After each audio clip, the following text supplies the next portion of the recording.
এখানে টানা কয়েকদিন ধরে বেশি বৃষ্টি হয়েছে। দেখা যাক এখানকার মানুষের কাছ থেকে জিজ্ঞেস করে দেখি কি হয়েছে।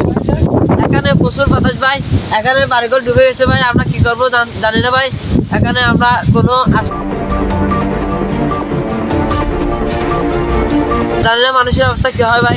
এখানে প্রচুর বাতাস ভাই। চলো অন্যদিকে দেখাই আমি আমাদের।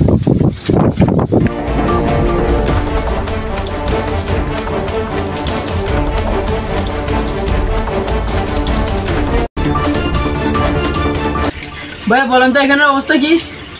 ভাই এখানে দোকান বন্ধ, আমার মালপাতি সব ভিজে গেছে, অবস্থা বেশি খারাপ। মানে পানি আসে যায়, আমি কিছু বুঝতে পারছি না। মানে এখানে মানুষজন তেমন বেশি নাই, আমার দোকানের অবস্থা বেশি খারাপ। আমি জানি না আমার পরিবারের অবস্থা কেমন নয়, তো দেখি কেমন না, আমার মালদার সব ভিজে গেছে।